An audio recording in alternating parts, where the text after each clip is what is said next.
Centro de Estudios y Formación Marxista Héctor Agosti. Hoy, en un día importante para nosotros, en el marco de todos estos momentos de tanta convulsión que estamos viviendo, veníamos ya hace un tiempo pensando en la necesidad de reflexionar sobre algunos temas que nos conciernen a todos, como es el tema de la democracia.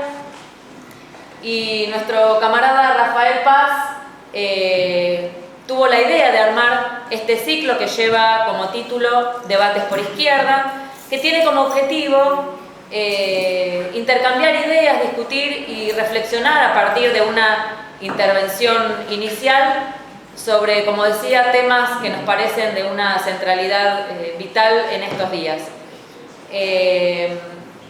Inauguramos este ciclo con esta temática que habrán recibido en la convocatoria, de qué hablamos cuando hablamos de democracia, y hemos invitado, y agradecemos mucho su presencia aquí, nada más y nada menos que a Eduardo Rinesi, a quien todos ustedes conocen, politólogo, filósofo, docente, doctorado en filosofía en Sao Paulo, durante años recientes, del 2010 al 2014, rector de la Universidad Nacional General Sarmiento, donde es docente e investigador, titular de la Cátedra de Sociología en el Colegio Nacional de Buenos Aires, donde tuve el orgullo de ser su alumna. No sé si te acordabas de eso, lo cual delata un poco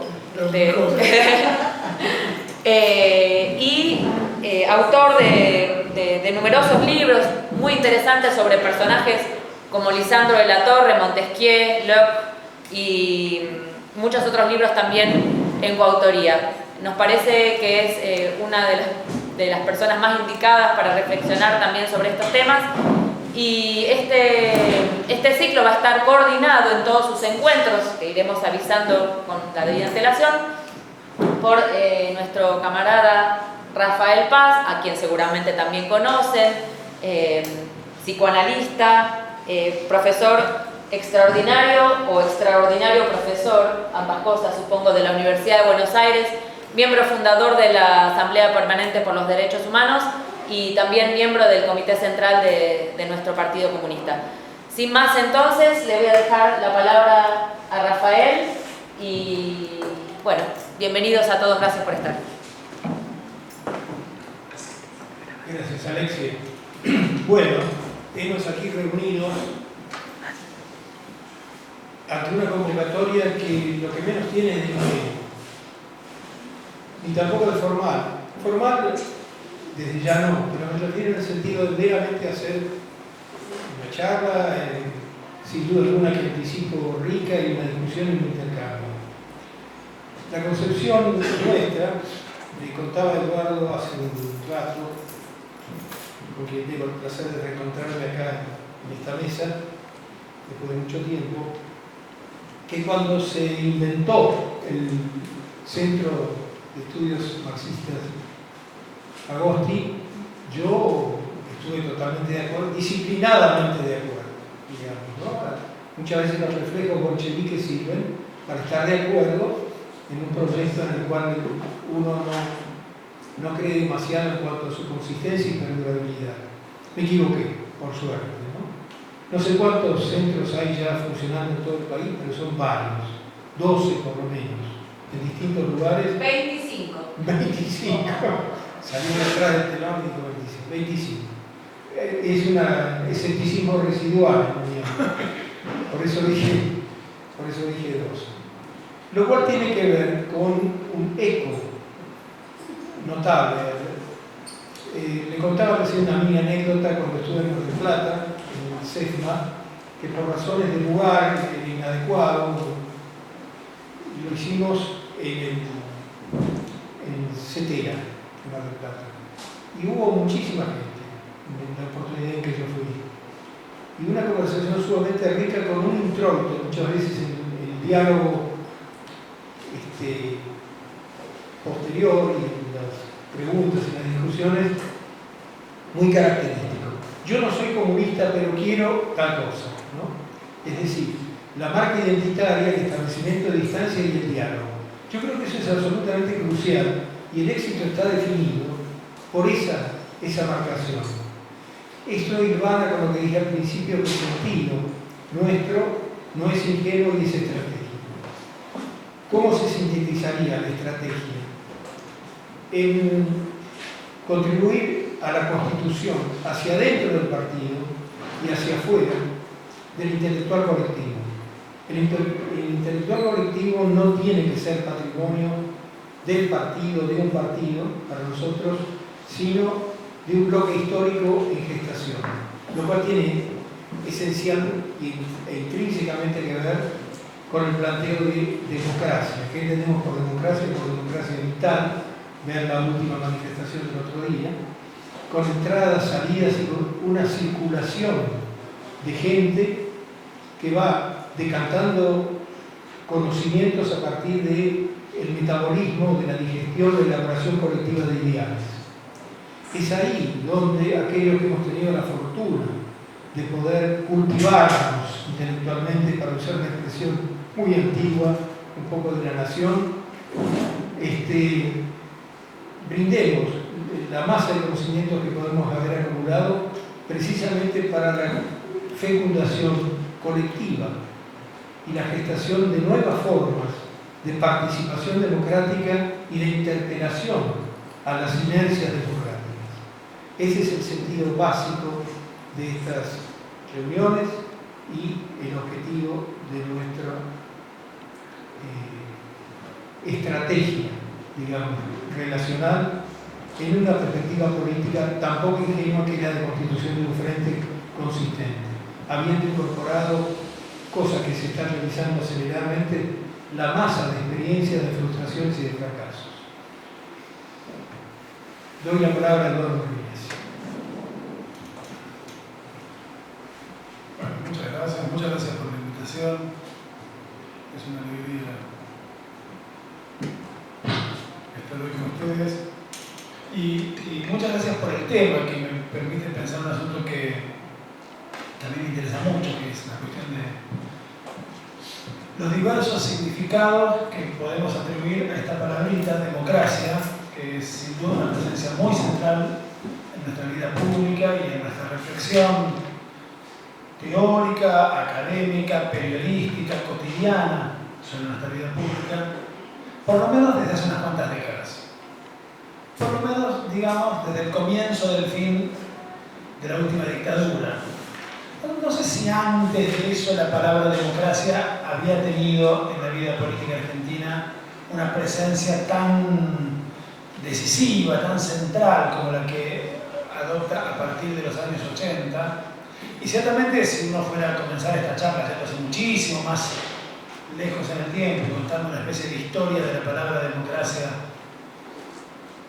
a lo largo de los siglos, diríamos que la palabra democracia apenas adquiere la buena fama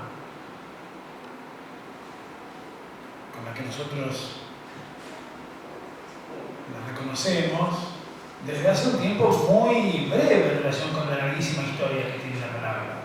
La palabra democracia es una palabra que tiene en números redondos 25 siglos de historia.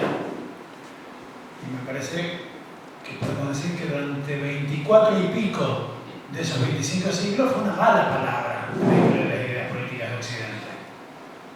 Lo fue sin duda para los griegos, empezando por el más famoso de todos los que se ocuparon sistemáticamente de ella, que era un señor que se llamaba Aristóteles, que pone a la democracia del lado de las formas de gobierno inadecuadas, degradadas, corrompidas, que no piensan la política en relación con el bien común, sino con el bien de un determinado sector social, los pobres. Y de esa manera la democracia es para Aristóteles la forma corrompida de la forma de gobierno que a él sí le gustaba y que a él le parecía adecuada y justa, y que se llamaba politeia, que después vinieron los buenos de los romanos y tradujeron como república. ¿No? Eso es interesante. A veces los traductores del griego, sobre todo los traductores del siglo XX, del griego al castellano, se ven en figurillas con la circunstancia de que Aristóteles ponga a la democracia del lado de las formas malas de gobierno. Y entonces, porque claro, en el siglo XX es el único siglo, en la historia de todos los siglos, en los que la palabra democracia fue una buena palabra, sobre todo después de la primera posguerra y particularmente después de la segunda posguerra. Es decir, a partir del momento en que la cosmovisión liberal se apropia de la idea de democracia y le hace decir a la democracia algo muy específico, a saber, democracia liberal, a partir de entonces democracia es una palabra para todo el mundo. Hasta entonces era gobierno de la plebe, de la chuma, de los pobres, cosa tumultuosa, ¿no?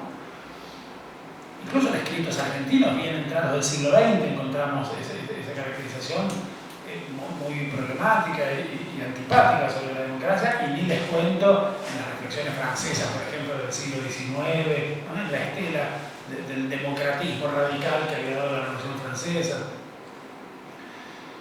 Entonces los traductores de Aristóteles, que no saben bien cómo arreglárselas con la circunstancia de que Aristóteles hable mal de la democracia, no traducen democracia por democracia, sino que traducen democracia por demagogia, y a veces traducen politeia por democracia, y hacen un merengue bárbaro que está muy mal, porque en realidad politeia es república sin duda, y democracia es democracia sin duda. La diferencia es que para Aristóteles la democracia estaba mal, y para nosotros la democracia está bien. Entonces voy a tratar de decir un poquito, de pensar un poquito en qué sentido está bien esa idea de democracia para nosotros. Pero no quiero privarme, ya que mencioné el nombre de Aristóteles, me fui unos cuantos siglos para atrás. Quédense tranquilos que venimos rápidamente a lo que nos interesa, que es la actualidad política argentina. Pero no quiero dejar de mencionar que la democracia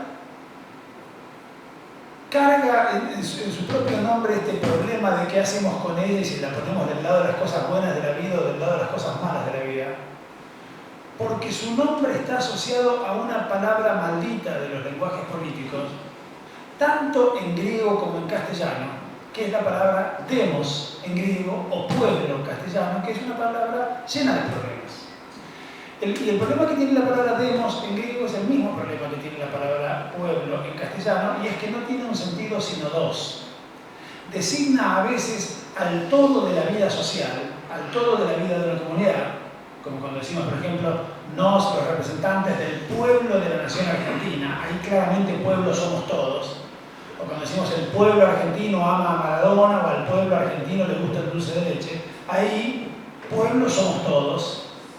En cambio, cuando decimos el pueblo está harto de la arrogancia de los ricos, o cuando decimos los sectores populares, o cuando ponemos la cultura del pueblo a la cultura de las élites, ahí ciertamente pueblo no somos todos. Pueblo es una parte de todo, y específicamente la parte pobre de todos. Con la palabra demos, y Aristóteles reflexiona en la política sobre esto, dice esto que yo estoy diciendo, con la palabra demos pasa lo mismo. El demos es a veces el nombre del cuerpo mismo de la comunidad, y a veces el nombre de una parte, la parte pobre, que, agrega Aristóteles, en todas partes es la mayoría de ese cuerpo social.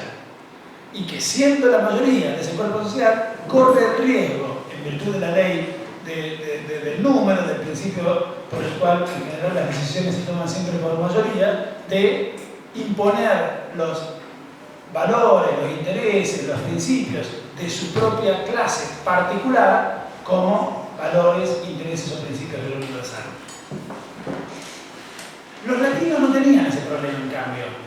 Los latinos no tenían ese problema porque los latinos, para decir la palabra pueblo, tenían dos palabras. Esto lo decía siempre Ernesto Laclau. Tenían la palabra populus, que es en efecto el nombre del todo del cuerpo social. Populus somos todos. Y tenían la palabra plebs, ¿no? Los plebeyos, la plebe, para designar a la parte pobre del todo. En castellano la palabra pueblo, igual que el griego demos, vuelve a tener esa ambivalencia entre el todo y la parte, lo cual, dicho sea de paso, está en la base de los grandes problemas que ha tenido y tiene y tendrá, porque le son más o menos inherentes e insalvables, la palabra populismo y todo lo que se refiere a la condición populista, a los discursos populistas, a los líderes populistas, a los movimientos populistas, que siempre portan también, como la palabra democracia para el viejo y querido Aristóteles, el problema de esta ambivalencia esencial. Por eso, lo digo rápido y vamos al tema que nos interesa, por eso a los populistas, a los líderes populistas, a los movimientos populistas y a la propia palabra populismo se le pega por por igual y con razón, tanto por derecha como por izquierda. Porque como la palabra pueblo es a veces el nombre del todo del cuerpo social y por lo tanto acarrea implícitamente una tesis consensualista sobre la vida social,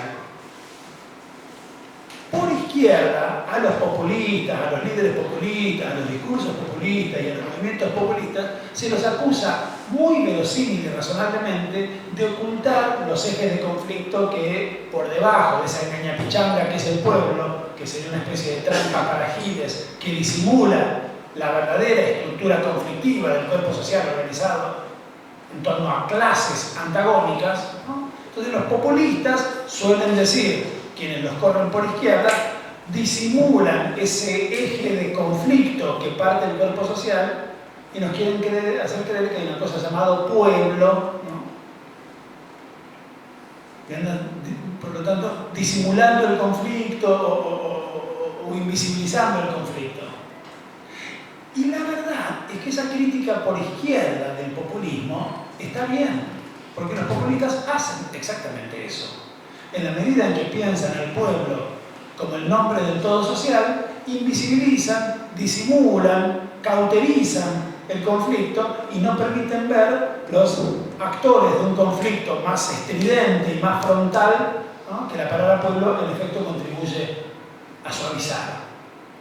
Por derecha, al mismo tiempo y complementariamente, los populistas, los líderes populistas, los movimientos populistas y la retórica populista ligan porque les dicen, por ejemplo, en los editoriales sistemáticos del Diario de la Nación, ustedes están siempre metiendo el dedo en la llaga, siempre piensan a favor de los pobres y por lo tanto a los ricos les quieren cobrar impuestos, retenciones a las hojas, vienen por nosotros, son unos desgraciados, están siempre abriendo la herida en el cuerpo social, no piensan en términos de ciudadanía, que es como debe pensarse para pensarse efectivamente en el todo, sino que piensan en términos de pueblo, es decir, piensan a favor de los pobres. Y la verdad es que esta crítica por derecha del populismo está bien también, porque los populistas hacen exactamente eso, meten todo el tiempo el dedo en la llaga y piensan a favor de los pobres y contra los ricos. Pero no piensan también a favor del todo, sí, pero nunca saben bien en qué medida, en qué proporción. Acuérdense de una presidenta que tuvo este país hace mucho tiempo, que solía decir, yo soy la presidenta de los 40 millones de argentinos, punto y coma. Pero que nadie se engañe, estoy del lado de los que menos tienen. Digan que uno le tenía cariño a la autora de esa frase y intentaba de no ponerla en mayores problemas, pero si hubiéramos sido un poquito jodidos, podríamos haber dicho, doctora, pare un poquito, no tome por idiota. ¿Usted es la presidenta de los 40 millones de argentinos o está del lado de los que más sufren? Porque los primeros supone una cierta idea del pueblo y habilita la crítica por izquierda que le va a decir a usted consensualista, yo sé qué. Lo segundo supone otra idea del pueblo y habilita la crítica del Diario de la Nación porque dice que ahora está metiendo el dedo en la llaga, ¿no? Bueno, el populismo en efecto liga con razón esas dos críticas y eso es lo mejor y lo más interesante que puede decirse de él y por eso a mí me resulta interesante porque en efecto, si como decía Ernesto Lacroix, ya que lo mencioné, es la forma misma de la política, el populismo, es por esta irresolución que le es constitutiva y que está asociada a esta ambivalencia esencial de la palabra pueblo. Bueno, termina la nota a pie de página en la que me metí solito, solo porque dije la palabra Aristóteles y me entusiasmé. Porque en realidad yo no quería hacer una historia de milenios de la palabra democracia, quiero hacer una historia apenas de unas pocas décadas. Para pensar en los distintos modos en los que la palabra democracia fue utilizada en la discusión pública, periodística, académica también, en la Argentina, durante las últimas décadas, durante las décadas en las que la palabra democracia me parece que fue utilizada bastante masivamente en nuestras discusiones colectivas. Y quisiera sugerir que los primeros que usaron la palabra democracia mucho en sus discursos, hoy pueden leerse esos discursos, incluso pueden leerse por internet, están colgados, hoy es mucho más fácil hacer algunas búsquedas que en otro tiempo nos llevaban a mirar archivos y ahora es todo mucho más disponible. Los primeros que usaron mucho en los años 70 la idea de democracia como un valor positivo, aunque sin duda caracterizándola de un modo muy distinto como la caracterizaría cualquiera de nosotros, fueron los militares golpistas de 1976. que se cansaron de hablar de democracia y que ponían en sus discursos a la democracia del lado de las cosas buenas de la vida y que identificaban a la democracia con una forma del orden que se oponía a la anarquía, B, al populismo y C, a la corrupción. Hay que volver a leer los discursos de Jorge Videla. La democracia es una forma buena del orden que se opone a la anarquía, al populismo y a la corrupción. Y hay que preguntarse si esa idea de la derecha autoritaria argentina, que se expresa en esos discursos de Videla de los años 77, 78, 79, ha desaparecido de las representaciones de la derecha autoritaria hoy nuevamente gobernante en nuestro país. El populismo, la anarquía, el desorden y la corrupción como los enemigos de la democracia. Sin duda no es esta una idea de democracia que nos interese, aunque es una idea de democracia que tuvo una importancia en los modos en los que se pensó esa palabra y en los modos en los que, insisto, sigue pensando la democracia tolerable, la democracia posible, un cierto grupo de actores sociales y políticos en el país. A partir, sobre todo, del comienzo del fin de la dictadura, con la derrota militar en la aventura de las Malvinas y con el comienzo del ciclo de lo que se dio en llamar la transición a la democracia, la palabra democracia adquiere un sentido sin duda diferente, sin duda mucho más interesante, más recuperable por nosotros, más reivindicable para nosotros, que es el sentido que me parece que tiene la palabra democracia durante todos los años 80 de la transición, ¿no? Los 80 son quizás, ¿se acuerdan que hay un historiador inglés llamado Eric Hobsbawm que usaba la idea de siglos cortos y siglos largos, ¿no? Decía que el 19 había sido un siglo largo, que había empezado un poco antes de empezar, en 1789, y había terminado un poco después de terminar en 1917, que el 20 por oposición era un siglo corto, que había empezado en el 17 y terminado en el 89. Pero un poco va como un tonto homenaje a Hobsbawm. A mí me gusta hablar de décadas largas y de décadas cortas, y decir que la de los 80 fue nuestra década corta, así como la de los 90 fue nuestra década larga. Los 90 empiezan en la Argentina en 1987, 88 como mucho, y terminan en diciembre del 2001.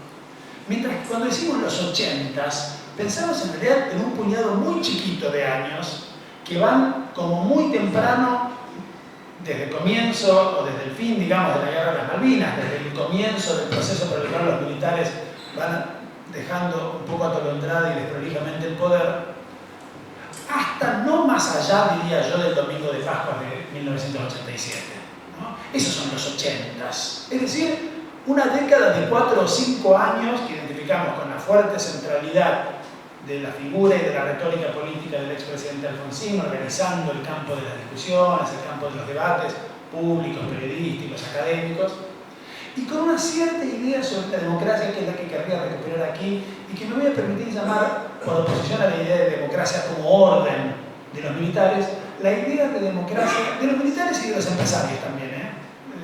No quiero meterme en detalle, pero me viene a la cabeza un texto del querido Oscar Lange, un querido maestro y amigo, cuyos primeros escritos en los cuadernos de cultura dirigidos por Agosti, yo consulté aquí, si no me equivoco, hace unos años, una vez que escribí una cosa después de muerto Oscar, revisé algunos textos que yo nunca había leído de él. Los primeros textos de Oscar están escritos en los cuadernos de cultura, 3 textos que leí en los cuadernos de cultura de Agosti. Y Oscar tiene un artículo por ahí en el año 84, 85, no me acuerdo exactamente, es un pequeño librito de esos que publicaba el CEDES, muy interesante sobre la idea de orden durante los años de la dictadura cívico-militar, y lo que señala es que en esa idea del orden convergen la idea de un ordenancismo autoritario de los militares y la idea de un orden neoliberal de los empresarios, ¿no? Y muestra las coincidencias profundas entre esas dos matrices, digamos, ordenancistas para pensar la vida social, que son la autoritaria armada, digamos, y la empresarial, la presunta mano invisible del mercado, ¿no? Es decir, que ordena el mercado, ¿no? Contra esa idea de la democracia como orden, me gustaría decir que la que dominó los años 80 es la idea de la democracia como una utopía, ¿no? Es decir, como una especie de puerto de llegada que nos esperaba al final de un recorrido, de un tránsito, de un camino. Para nombrar ese camino es que la política argentina de los años 80 recuperó esa vieja palabrita transición, que es una palabra evidentemente proveniente de viejas historiografías marxistas, ¿no? Nos hemos cansado de leer libros sobre la transición del feudalismo al capitalismo, del capitalismo al socialismo, de tal cosa, tal otra cosa. Y después de la sociología de la modernización y del desarrollo, ¿no? Está en el título el más importante de los libros de Gino Germani, Política y Sociedad en una época de transición. En todos esos usos de la idea de transición, los más marxistas, los más sociológicos, la transición nombra un pasaje de un tipo de estructura social a otra, en general de un tipo de estructura social primitiva, arcaica, tradicional, a un tipo de sociedad moderna, urbana, industrial. Y lo que hicieron los años 80 en la Argentina fue reapropiarse de esa palabra para nombrar otra forma de tránsito, no ya el tránsito estructural de un tipo de sociedad a otra, sino el tránsito político, cultural e institucional de lo que los 80 llamaron el autoritarismo a lo que los 80 llamaron la democracia, ¿no? El autoritarismo, no la dictadura, porque los 80 pensaron el autoritarismo del que veníamos y del que teníamos que salir como una especie de cultura política autoritaria y como un conjunto de instituciones políticas autoritarias de las cuales la dictadura cívico-militar había sido una expresión, pero no la única. Recuerdo bien un artículo de Juan Carlos Portantiero sobre las culturas políticas pasadas en la Argentina, donde Portantiero decía que había 5 culturas políticas en la historia argentina del siglo XX, que eran, no sé si me lo voy a acordar bien con los nombres que le daba Portantiero, pero creo recordar que eran la populista, la liberal, la jacobina, la desarrollista y la conservadora, ¿no? Esas eran las 5 culturas políticas argentinas del siglo XX, y después Portantiero decía, las 5 se caracterizan por un rasgo común, las 5 son autoritarias. Por lo tanto, hay que barrer con esas 5, ponerle una bisagra a la historia, ¿se acuerdan de esa metáfora que solía repetir en sus discursos Alfonsín? Y empezar de nuevo. Es decir, la transición era conseguida en los años 80 en el universo del discurso que podríamos llamar, pongámosle comillas, y nombremos con esto mucho más que los discursos del expresidente, un cierto clima de época, ¿no? Los discursos alfonsinistas pensaban entonces la transición como un trabajo al mismo tiempo cultural e institucional de fundar valores e instituciones democráticas. La democracia no era algo a lo que se había accedido de una vez y para siempre, no era algo que se había conquistado cuando el último presidente militar le había puesto la banda al primer presidente elegido por el pueblo, sino que era una utopía que nos esperaba al final de un camino, que era un camino de revisión crítica de nuestra propia cultura, un camino de introspección de nuestras propias instituciones.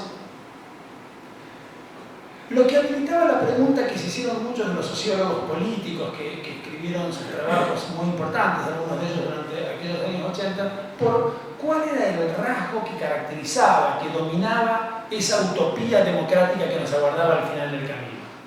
¿Era una utopía de qué cosa esa utopía democrática? Y para simplificar mucho una cosa que es un poquito más complicada tal vez, yo diría que en lo fundamental esa utopía democrática era una utopía de la libertad. Cuando decíamos democracia en los años 80 decíamos sobre todo libertad. Y no cualquier libertad, sino un tipo específico de libertad, porque me gustaría a lo largo de esta charlita mencionar 3 tipos de libertad que me parece que vale la pena distinguir, incluso teóricamente. La que dominó nuestras discusiones durante los años 80 era una idea de libertad que algunos autores han llamado negativa o liberal, es decir, la idea de libertad de los individuos frente a las fuerzas externas a ellos que pueden amenazarla, que pueden asfixiarla, que pueden sofocarla. Fuerzas a la cabeza de las cuales poníamos muy verosímilmente la fuerza temible y terrible del Estado. Quiere decir, el pensamiento de los años 80, en que veníamos de una dictadura muy atroz, en la que el Estado nos había mostrado sus facetas más represivas, sus facetas más espeluznantes, sus facetas más terroríficas, fue un pensamiento esencialmente antiestatalista. Poníamos al Estado del lado de las cosas malas de la vida, ¿no? Y quizás solo para tener como una representación muy característica, me parece, de ese espíritu alfonsinista de los años 80, yo recordaría la película Camila, ¿no? De María Luisa Berger, que me parece que expresa ese liberalismo político que era un poco el de todos nosotros en aquellos años. Una película sobre la dictadura de Rosas que todos vimos, como Tulio Alperín escribe por ahí en un artículo precioso, como una película sobre la dictadura de Videla, ¿no? Para que no hubiera ninguna duda, en la primera escena de la película, que es tremenda después, es tremenda ahora que sabemos, ¿no? En la primera escena de la película, el mayordomo de la casa del malo de Héctor Alterio mete unos gatitos en una bolsa y hunde la bolsa en el Río de la Plata, ¿no? Yo diría que esa idea sobre la democracia como utopía presidida por el valor de la libertad, domina todo el ciclo político argentino de la transición. Hasta que esa transición termina, es difícil decir exactamente cuándo termina la transición, porque la transición es una metáfora.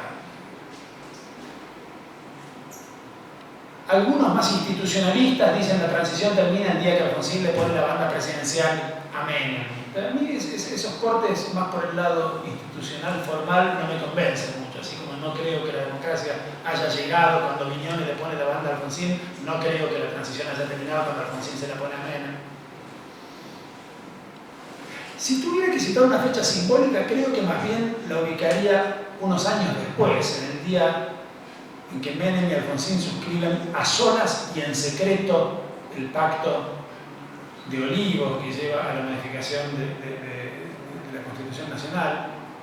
En cierto sentido, ese día llega a su culminación la lógica de la transición, en el doble sentido de que la transición termina para dar lugar a otra cosa, pero también de que ese secreto y ese a solas de la firma de ese pacto lleva a su culminación lógica algo que se venía anunciando y que venía progresando, que se venía potenciando del 83 en adelante con un punto muy dramático en ese domingo de Pascua de la Semana Santa de 1987, que es la lógica de la representación como lógica de la separación, como había dicho en el siglo XVIII el viejo y querido Rousseau, entre los representantes y los representados, ¿no?